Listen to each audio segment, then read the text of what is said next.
한 주간 동안 여러분 잘 보내셨습니까? 참 쉽지 않은 시간들을 보내고 있으리라 이렇게 여겨집니다. 온도도 높은 데다가 습도도 굉장히 높다 보니까 대단히 불쾌지수가 치솟는 그런 시간들을 우리가 보내고 있습니다. 또 이런 상황이 우리를 어렵게 하지만은 그러나 이것이 우리가 하나님 앞에 예배하는데 흐트러지지 않도록 우리의 마음을 잘 단속하는 것이 중요할 것 같습니다. 상황이 어렵지만 이것 때문에 정말 중요한 예배에 좋지 않은 영향을 받지 않도록 하십시다. 오늘 우리가 함께 읽은 이 시편 제80편에 대해서 간략한 소개를 좀 드리고 오늘 말씀을 함께 살펴보도록 하겠습니다. 우리가 읽은 이 시편 제80편 말씀은 그 내용을 보면 국가적으로 큰 위기 가운데 있구나 하는 것을 우리에게 알게 해줍니다. 큰 위기를 만나서 하나님께 드리는 탄원, 이것이 오늘 우리가 읽은 시편의 내용입니다. 이 탄원이란 말 우리가 평상시 잘 사용하지 않는데요. 사정을 호소하고 도와주기를 간절히 바란다. 이것을 탄원이다 이렇게 말합니다. 하나님께 드리는 간절한 탄원이 이 시의 주요 내용으로 표현되고 있습니다. 그래서 이 시를 그 내용상 국가적 탄원시다 혹은 공동체 애가다 이렇게 그 내용을 분류해 봅니다. 과연 이 시편이 언제 기록되었을까? 이것에 대해서는 여러 가지 이야기들이 있지만 이 히브리어로 기록된 이 성경을 70명 정도가 되는 헬라 학자들이, 성경학자들이 신약에 있는 헬라말로 번역한 게 있습니다. 70여 명 정도가 번역했다. 그래서 이것을 70인역이다 이렇게 부르는데요. 이 시편 제80편을 이 70인이 번역하면서 그 표제에다 어떤 말을 표현을 했냐면 아수르에 관하여 라는 표현을 하고 있습니다. 이 말은 아수르 나라가 북이스라엘 나라를 굉장히 괴롭게 하던 그 상황 속에서 기록된 시라고 하는 것을 우리에게 보여주고 있습니다. 약 8세기 중반 아수르 왕 가운데 디글랏 빌레셋 3세 그 왕이 북이스라엘 나라를 침공하게 되면서 이스라엘 나라가 큰 위기를 맞게 됩니다. 이게 한 8세기 중반인데요. 그리고 나서 왕이 바뀌고 난 다음에 사르곤 2세라고 하는 아수르 왕이 또다시 이 북이스라엘 나라를 침공하면서 이스라엘 나라가 마침내 멸망하게 됩니다. 이것이 8세기 초역입니다. 722년경에 북이스라엘 나라가 패망하게 되는 아픔을 겪게 되는데 바로 그러한 배경 속에서 시인이 하나님 앞에 국가적인 그런 위기 상황 속에서 하나님 앞에 간절하게 드리는 탄원, 이 탄원시다라는 것을 우리는 살펴볼 수 있게 됩니다. 오늘 우리가 읽은 이 시편 속에서 근본적으로 전제가 되고 있는 그 내용은 하나님과 자기 백성들과의 관계가 어떠하냐 하는 것을 기본적인 전제로 하고 있습니다. 오늘 우리가 읽은 이 시편의 내용들 보면은 하나님과 이스라엘 백성과의 관계에 대한 몇 가지 비유들을 우리가 살펴볼 수 있겠는데요. 예를 들면 왕과 백성의 관계 이렇게 표현되기도 하고요. 목자와 양의 관계로 표현되기도 하고 농부와 포도나무와의 관계로 표현되기도 하고 내용으로는 역사를 주관하시는 분과 그 역사의 주관함을 갖는 사람 이런 관계로 이 내용이 표현되고 있습니다. 먼저 4절 말씀에 가서 보면 시편 제80편 4절 가서 보면 이렇게 표현했습니다. 만군의 하나님 여호와여 주의 백성의 기도에 대하여 어느 때까지 노하시리까 이렇게 표현했어요. 만군의 하나님 여호와여 이렇게 부르면서 주의 백성의 기도에 대하여 당신의 백성이다 이 말이죠. 하나님은 그 백성들의 왕이 되신다. 그래서 그들은 하나님의 다스림을 받는 백성들이다 이렇게 말해서 왕과 백성이라고 하는 관계가 표현되어 있습니다. 또 1절 말씀에 가서 보면요, 또 이렇게 시작을 했어요. 요셉을 양떼같이 인도하시는 이스라엘의 목자여. 하나님을 부를 때 양떼같이 인도하시는 이스라엘의 목자라. 이렇게 하나님을 부르면 하나님은 목자라고 표현되고 이스라엘 백성은 양으로 표현되는 것입니다. 왕과 백성, 목자와 양, 이런 관계를 오늘 본문 속에서 표현하면서 하나님과 이스라엘 백성의 관계가 어떠한가를 설명해 주고 있습니다. 시편 제79편 13절, 우리 읽은 80편 바로 앞절에 있는 내용이죠. 이 13절에서도 보면은 우리는 주의 백성이요 주의 목자의 양이니 우리는 영원히 주께 감사하며 주의 영예를 대대에 전하리이다. 이렇게 표현했습니다. 여기서도 보면 주의 백성 이렇게 표현했고 주의 목자의 양이라고 표현해서 하나님과 그 백성과의 관계를 이렇게 표현을 해주고 있어요. 8절 우리가 읽었던 본문 말씀에 가서 보면 또 이렇게 말합니다. 주께서, 여기서 주라고 하는 말이 주님을 뜻하는 말이 아니라 당신을 부르는 말입니다. 당신의 높임말로 부르는 말이에요. 당신께서 한 포도나무를 애굽에서 가져다가 민족들을 쫓아내시고 그것을 심으셨습니다. 이렇게 표현했습니다. 하나님께서 포도나무를 심으셨다고 말합니다. 그 말은 하나님을 그 포도나무의 농부로 비유하고 이스라엘 백성은 포도나무로 이렇게 비유를 하고 있는 것 우리가 볼 수 있습니다. 그리고 우리가 읽었던 이 8절부터 쭉 내용을 보게 되면 포도나무 얘기를 한 것 같은데 그 내용을 가서 보면은 애굽에서 나온 사건을 이야기하고 또 그 민족이 번영하게 된 것들을 쭉 이야기하는 내용들을 보면 이 시인이 기도한 그 간구를 들으시는 하나님은 그들의 역사를 주관하고 계시다라는 것을 표현하고 있고 그 하나님이 주관하시는 여부에 따라서 자신들이 그 주관을 받는 그런 대상으로 표현되고 있다라고 하는 것입니다. 하나님은 어떤 나라를 세우시기도 하시고 어떤 나라를 펴기도 하시는 것이죠. 그 나라가 번성하기도 하시고 그 나라가 쇠하기도 하시는 모든 역사의 주관자라고 하는 사실을 이 시편 속에서도 우리는 확인할 수 있습니다. 이게 과연 뭘 말할까요? 하나님과 이스라엘 백성 사이의 그 관계가 끊을 수 없는 그런 관계를 맺고 있다라고 하는 겁니다. 이것을 다르게 말하면 하나님과 언약의 관계 안에 있다. 그 사실을 이런저런 비유들을 통하여서 그 관계가 끊을 수 없는 관계라고 하는 것을 하나님이 깨우쳐주고 계신 것이죠. 하나님이 왕이시면 우리는 그의 백성이고 하나님이 목자가 되시면 우리는 그 목자의 인도를 받는 양떼이고 하나님이 농부가 되신다면 우리는 그 돌봄을 받는 포도나무와 같고 하나님은 우리의 모든 삶과 역사를 주관하신 분이라면 우리는 그 하나님의 주관을 받는 대상으로 늘 있다고 하는 것을 이렇게 표현한 것입니다. 중요한 건 뭘까요? 이런 하나님과의 관계에 있어서 어쩔 때는 이 관계가 대단히 가깝게 느껴질 때가 있는가 하면 또 어떨 때는 이 관계가 멀리 느껴지는 때가 있는 것입니다. 오늘 우리가 읽은 이 시편의 내용은 어떤 상황일까요? 하나님과 아주 가까이 있는 그런 상황처럼 보여지는 게 아니라 하나님과 굉장히 멀어져 있는 그런 관계를 우리에게 비춰주고 있습니다.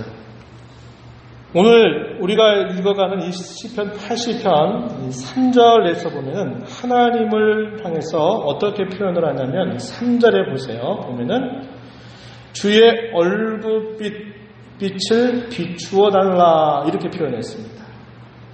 또 7절 한번 가서 보시면은 또 뭐라고 표현하냐면 주의 얼굴의 광채를 비추어 달라고 간구를 올리죠. 19절 가서도 마지막 절 가서 보면은 또 이렇게 표현했습니다. 주의 얼굴의 광채를 우리에게 비추소서 이렇게 표현했습니다.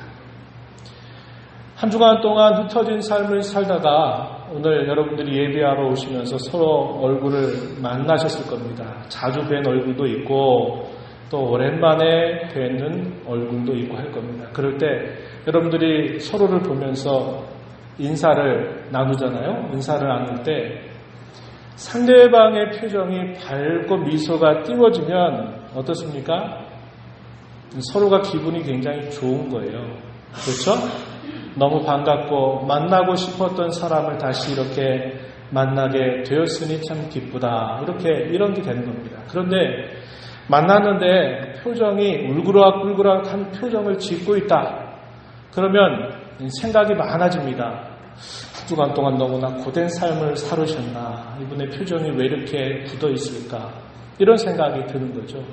어떤 어려움이 있었는 건가? 이런 생각도 해보게 되고, 아니면 인사를 나누는데 서로의 관계가 별로 좋지 않은 것인지 굳은 표정으로 인사를 하는 둥 마는 둥 그런 표정을 짓는다면 그 관계가 어렵다는 것을 자동적으로 느끼게 되는 것입니다. 하나님과 이스라엘 백성과의 관계는 뗄 수 없는 그런 관계예요. 어떠한 비유로도 그 관계를 여러 가지로 우리가 살핀 것과 같이 묘사하고 있는데요. 지금 이 시인 하나님 앞에 뭐라고 표현하냐면 당신의 얼굴빛 혹은 당신의 얼굴의 광채를 비추어 달라고 이야기합니다. 이걸 쉽게 말하면 하나님 우리에게 밝은 미소로 좀 우리를 봐주세요 이렇게 말하는 겁니다. 그걸 강구하는 거예요. 왜 이런 강구를 할까요? 그렇지 않기 때문에 이런 강구를 올리는 겁니다. 하나님과 그 백성과의 관계가 아주 가깝다면 굳이 이렇게 강구를 하지 않을 거예요. 그런데 본 시편에서 시인은 지금 후렴금처럼 우리가 읽었던 이 3절 그리고 7절, 19절 후렴구입니다. 거의 단어의 변화가 큰 차이가 없이 똑같은 간구를 올리는 겁니다. 노래로 말하면 우리가 1절을 부르다가 후렴구 부르고 2절을 부르다가 또 후렴구를 부르고 3절을 부르다가 또 후렴구를 부르는 것처럼 그 후렴구가 동일하게 3번씩이나 반복되고 있는데 그 내용은 하나님께서 얼굴을 좀 우리에게 미소 좀 띄워주세요. 밝게 해주세요. 이렇게 간구를 올리고 있다고 하는 것입니다. 반면에 그들의 실제적인 처지는 어떠한가? 뭐라고 표현하냐면 우리가 읽었던 16절 말씀에 보면요. 주의 면책이란 말이 나타납니다. 면책이다. 이 말은 주님의 얼굴을 만약에 여러분 그려본다면 어떤 얼굴이셨을까요? 밝고 빛난 미소로 이렇게 사랑스러운 듯이 쳐다보는 게 아니라 하나님의 표정이 굳어 계신 겁니다. 표정을 살펴보니까 그 표정이 무섭다 이 말이에요. 하나님의 표정이 어떠하냐에 따라서 나타나는 결과가 너무나 다른 것입니다. 하나님께서 미소로 밝은 미소를 가지고서 이렇게 지켜봐 주실 때하고 하나님께서 굳어진 표정으로 그 백성들을 이렇게 보실 때하고 펼쳐지는 상황이 너무나 쌍극이라는 거예요. 쌍극. 이것이 곧 하나님과의 관계가 가까우냐 하나님과의 관계가 뭐냐 하는 것을 나타내 주는 것입니다. 하나님과의 관계가 멀어지게 되자 어떤 상황이 펼쳐지나요? 6절 말씀에 가서 보면은 이렇게 표현했습니다. 우리를 우리 이웃에게 다툼거리가 되게 하시니 우리 원수들이 서로 비웃나이다. 우리의 원수들이 우리를 짓밟고 우리에게 승리하게 된다. 이렇게 표현을 했습니다. 16절 말씀에서도 앞부분에 보니까 그것이 불타고 배임을 당한다고 말합니다. 그것 앞에 말씀을 보니까 포도나무를 말합니다. 포도나무가 불타고 배임을 당한다. 이 말은 원수들에 의해서 짓밟히게 되는 상황을 이렇게 표현한 것이죠. 또 4절 말씀에 한번 가서 보면은 이렇게 시인이 하나님 앞에 말합니다. 어느 때까지 노하시리까 이렇게 표현했습니다. 하나님의 진노, 하나님의 노가 임하게 된다는 것을 표현해주고 있죠. 5절 말씀에서도 보면은 뭐라고 표현하냐면 5절 말씀에 당신께서 그들에게 눈물의 양식을 먹이시며 많은 눈물을 마시게 하셨습니다. 이렇게 표현합니다. 눈물의 양식, 눈물의 음료를 마시게 하셨다. 이렇게 표현했고요. 12절에서도 가서 보면은 이렇게 표현했습니다. 주께서 그 담을 헐어버리셨다는 겁니다. 그러다 보니까 길을 지나가는 모든 이들이 그것을 따먹게 되었다고 이야기합니다. 하나님께서 그 담을 헐어버리신 것이죠. 이것은 하나님께서 베푸시는 그분의 은혜가 사라지게 됨을 이렇게 표현하고 있는 것입니다. 하나님이 그 백성들을 향한 표정이 굳어지니까 그들에게 나타난 일들은 원수들이 그들에게 승리를 하게 되고 하나님의 진노가 그들에게 임하게 되고 하나님의 은혜는 사라지는 상황이 펼쳐지고 있다는 것을 우리에게 말해주고 있는 것입니다. 시인은 하나님의 백성 이스라엘을 향해서 우리가 앞에서 살핀 것처럼 포도나무로 비유를 하고 있었죠. 양과 목자의 비유에 있어서도 양은 절대적으로 목자에 의존하는 특성을 가지고 있습니다. 목자가 인도하지 않으면 그 양은 어디로 갈지를 모르게 되고 그 양의 안전이 보장될 수가 없는 것입니다. 마찬가지로 이 포도나무라고 하는 것도 주인이 극진하게 돌봐주어야만 그 포도나무가 잘 자라서 마침내 포도 열매를 맺게 된다고 하는 겁니다. 이스라엘과 하나님 백성과의 관계를 표현할 때 양과 목자의 관계로 농부와 포도나무의 관계로 이렇게 설명하는 것은 양이든 포도나무든 목자와 그 주인의 절실한 도움이 아니면은 안 된다고 하는 것을 깨우쳐 주시기 위해서 그런 관계로 말씀을 하고 있는 것입니다. 이스라엘 나라는 어떠한 나라였나요? 주인이 포도나무인 그들을 돌봐주셔가지고 그들이 구원을 받았다고 이야기하고 그들이 많은 기업을 차지하게 되었다고 이야기하고 그들은 하나님의 돌봄 가운데 많은 번영을 이루었다고 알려주고 있습니다. 이 내용이 8절부터 11절까지 비유적으로 표현이 되어 있는데 한번 보시죠. 주께서 한 포도나무를 애굽에서 가져다가 민족들을 쫓아내시고 그것을 심으셨습니다. 한 포도나무를 애굽에서 가져다가 뭘 말할까요? 애굽에서 그 백성들을 건져내신 사건을 말하는 겁니다. 애굽에서 가져다가 민족들을 쫓아내셨다. 어떤 게 떠오릅니까? 가나안 7족들이 버티고 있었던 그 가나안 땅을 하나님께서 가나안 족속들을 몰아내시고 그 땅을 차지하게 하셨던 일, 그 땅을 기업으로 주셨던 일을 우리가 떠올려 볼 수 있는 것이죠.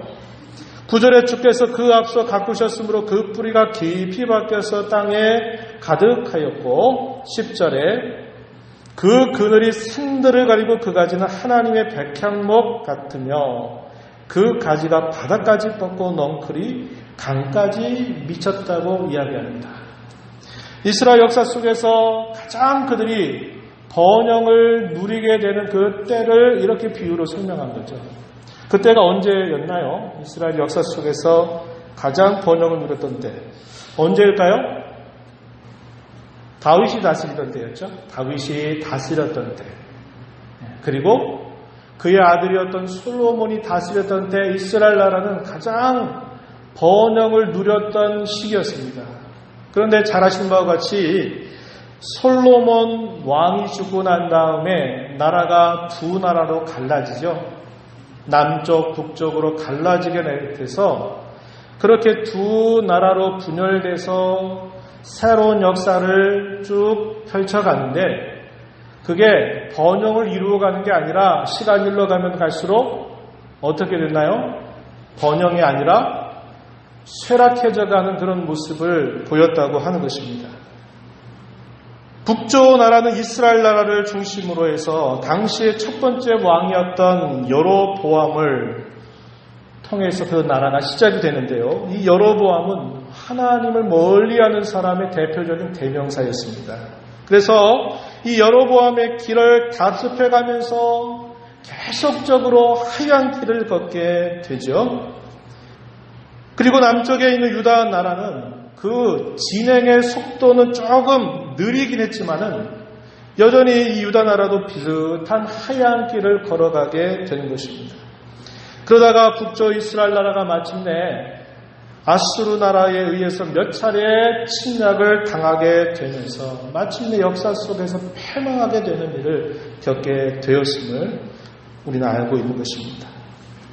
이게 도대체 어떻게 된 일일까요? 왜 이렇게 되었을까요? 그 이유에 대해서 하나님의 면책 때문에 그렇게 된 것이다. 그것을 알려주고 있습니다. 우리가 읽었던 말씀 16절 뒤에 보니까요. 이렇게 말했어요. 주의 면책으로 말미암아 멸망하오니.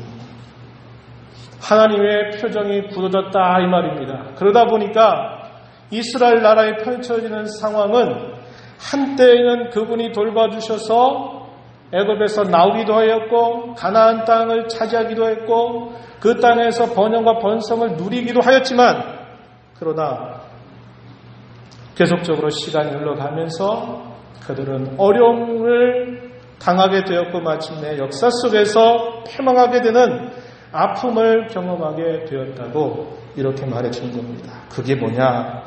하나님의 면책 때문이었다라고 이렇게 말하는 겁니다. 그런데 어떤 면책일까요? 그들이 하나님 앞에 범한 죄에 대한 하나님의 책망, 하나님의 진노로 그들이 그렇게 되었다고 고백하고 있는 것입니다. 북이스라엘 나라가 면책을 받게 된 것은 오늘 본문 속에서 그 이유가 잘 표현되어 있지 않습니다. 그런데 한마디로 말하면 그것은 하나님께서 베풀어 주신 은혜를 망각한 것입니다. 배은 망덕이란 말 있죠. 하나님께서 베풀어 주신 그분의 은혜를 까맣게 잊어버렸기 때문입니다. 하나님께서 자기 백성들에게 베풀어 주신 그분의 은혜를 잊어버리는 것이죠. 망각하는 것이죠. 은혜를 베푸시면서 하나님은 기대하시는 바가 있는 겁니다. 그 기대하시는 게 뭘까요? 하나님만을 바라보고 하나님만을 진실하게 섬기는 것을 하나님은 기대하셨습니다. 그런데 이스라엘 백성들은 하나님의 돌봄을 받아서 많은 번영을 이루고 그분의 은혜로 그들이 많은 축복을 받게 되지만 하나님의 기대를 저버리고 그것을 다 뒤로 던져버리게 되었습니다. 이와 비슷한 하나의 비유를 우리는 이사야 선지서를 통해서 확인할 수 있는데요. 이사야서 5장 1절로부터 7절 말씀에 보면 이스라엘 나라를 하나의 포도원의 비유를 들어서 설명하고 있습니다. 아주 우리가 읽은 이 본문 부분과 아주 비슷하게 내용이 연결되고 있는 부분이에요. 이사야서 5장 1절에서 이사야 선지자는 이렇게 말했어요. 나는 내가 사랑하는 자를 위하여 노래하되 나의 사랑하는 자의 포도원을 노래하리라. 내가 사랑하는 자에게 포도원이 있으며 심히 기름진 사내로다. 내가 사랑하는 자, 누굴 말하냐면 하나님을 말하는 겁니다. 선지자 이사야가 내가 사랑하는 하나님을 위하여 나는 노래하겠다. 그의 포도원을 내가 노래하겠다. 이렇게 말하면서 그 포도원이 하나님의 백성을 말하고 있다는 겁니다. 그러면서 그가 7절에서 설명해 주기를 무릇 만군의 여호와의 포도원은 이스라엘 족속이요 그가 기뻐하시는 나무는 유다 사람이라. 그들에게 정의를 바라셨는데 도리어 포악이고 그들에게 공의를 바라셨는데 도리어 부르짖음이었다. 이렇게 말하면서 왜 이스라엘의 역사, 이 역사 속에서 그들이 이런 어려움을 당했는가? 그것은 하나님의 기대를 저버렸기 때문임을 이야기합니다. 그것은 하나님의 은혜에 대한 망각이고 하나님 은혜에 대한 배은망덕이었음을 분명히 그 노래를 통해서 말해주고 있는 것입니다. 우리가 하나님의 은혜를 잘 기억하며 살고 있을까요? 얼마나 순간마다 많이 잊어버리고 살까요?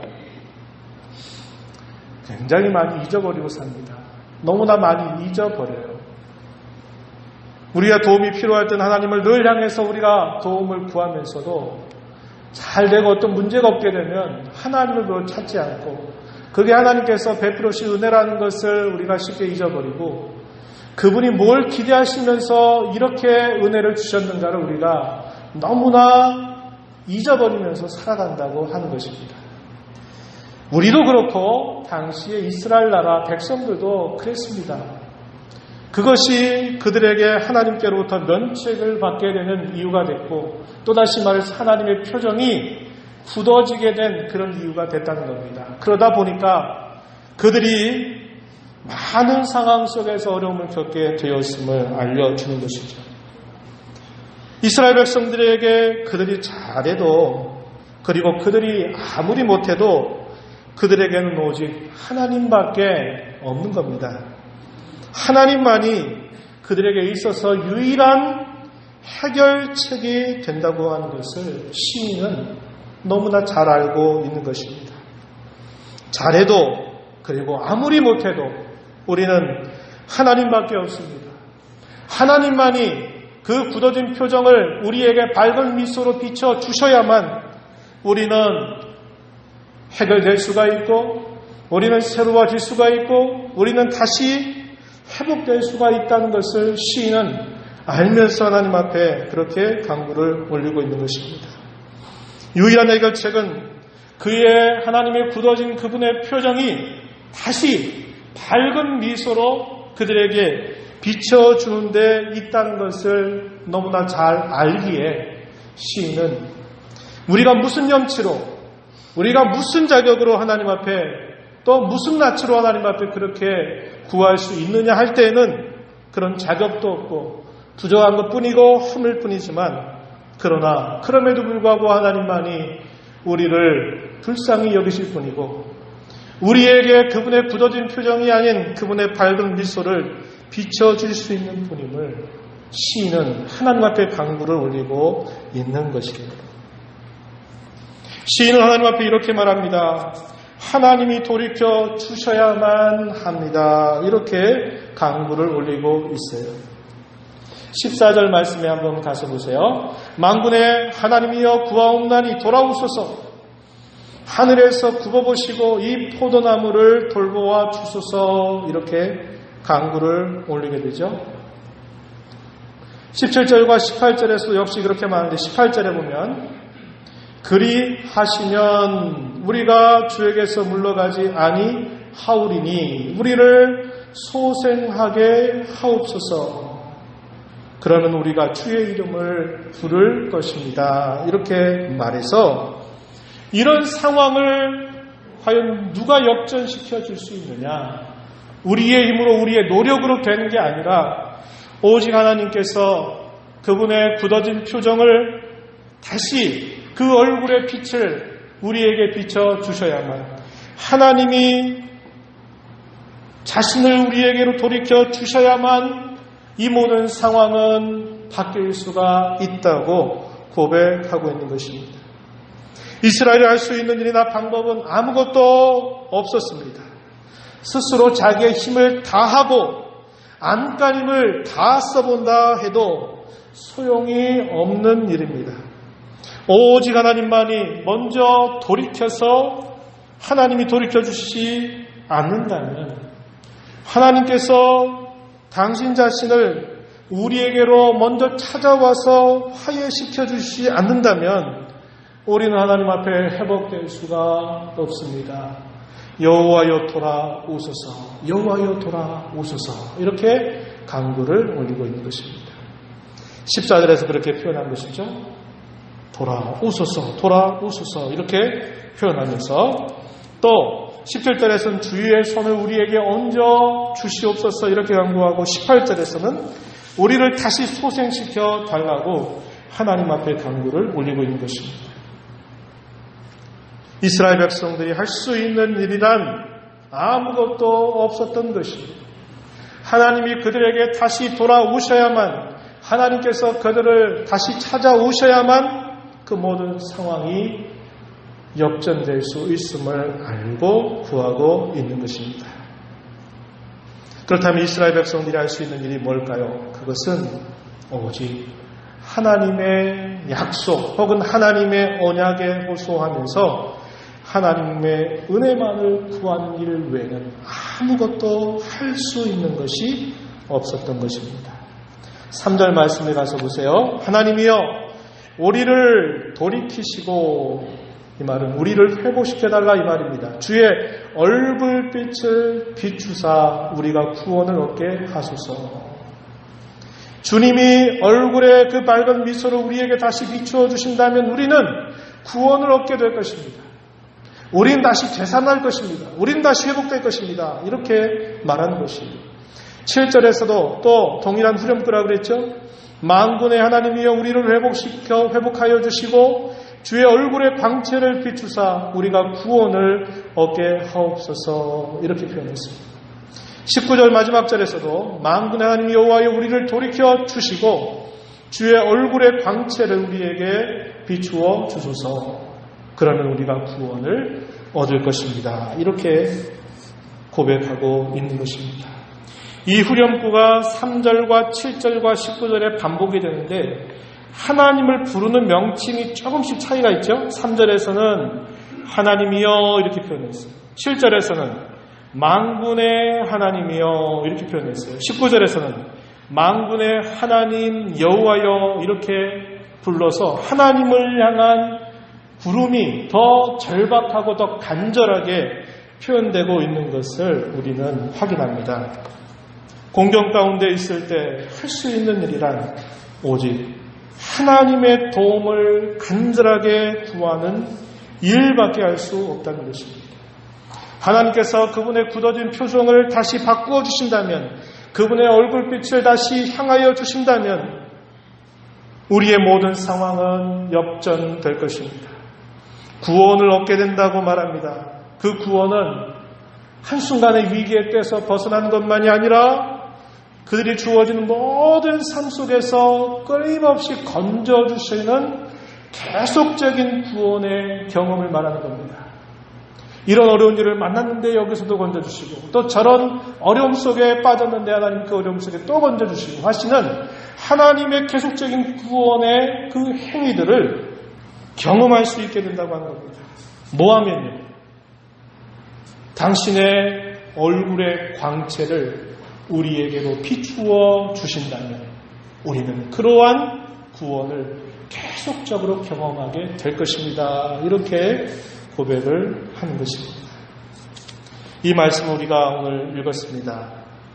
오늘 우리의 사회는 국정농단에 이어서 기무사 사태, 또 법관들의 사찰 문제로 온 나라가 떠들썩하긴 하지만은 국가적인 재난이나 어려움이 우리에게 닥치는 것은 아닙니다. 하지만 이 말씀은 개인적으로 우리 자신들에게, 그리고 우리의 가정과 교회에 대해서도 동일한 매우 중요한 가르침을 우리에게 주고 있습니다. 여러분과 하나님과의 거리는 어떤가요? 여러분, 하나님을 가까이 느껴집니까? 아니면 하나님 여러분들에게서 멀리 계신 것처럼 느껴집니까? 한번 오늘 이 말씀을 보면서 한번 여러분이 한번 생각해 보시기를 바랍니다. 하나님 나를 대하실 때 그분이 밝은 미소로 나를 대하고 계시는지, 아니면 굳어진 표정으로 너 그러면 안 되는데 하는 표정으로 지켜보고 계시는지를 한번 생각해 보아야 한다는 겁니다. 우리가 이런저런 일들로 공경 가운데 빠지게 될 때, 어려움 가운데 처하게 될 때 우리는 기억해야 합니다. 다른 어느 누구가 진정으로 우리의 도움이 되지 않는다는 것을 기억해야 됩니다. 오직 하나님만이 우리의 진정한 해결책이 되신다고 하는 것을 우리는 기억해야 되겠고, 하나님께서 그분의 미소를 다시 저에게, 우리에게 비추어 주시옵소서. 그의 얼굴의 광채를 우리로 비춰 달라고 하나님의 도움을 온전히 구하면서 나아가야 된다고 하는 것입니다. 그것만이 우리에게 진정한 해결이 된다고 하는 것을 우리는 오늘 말씀을 통해서 배우게 되는 것입니다. 상황에 기대지 말고 모든 일 속에서 하나님을 바라보고 그분만을 찾고 그분의 밝은 미소를 언제나 우리를 향하여 비추어 달라고 기도하면서 주님의 기대에 부응하는 삶을 살아가는 모두가 되기를 축복합니다. 하나님 아버지 감사합니다. 오늘도 저희들을 인도해 주셔서 하나님의 면전에 저희들을 세워주심을 감사합니다.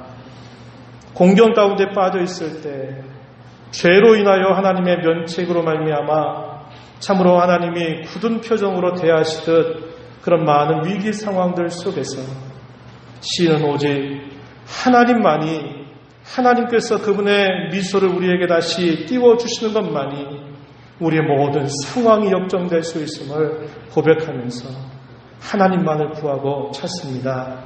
저희 또한 이 땅에 살면서 크고 작은 많은 일들 속에서 사람을 기대거나 상황을 의지하지 않게 하시고 오직 하나님의 은혜의 얼굴빛을 저희들에게 향해 주시기를 간절하게 구하며 주의 기대에 부응하는 삶을 살아가도록 인도해 주옵소서. 예수님 이름으로 기도하옵나이다. 아멘.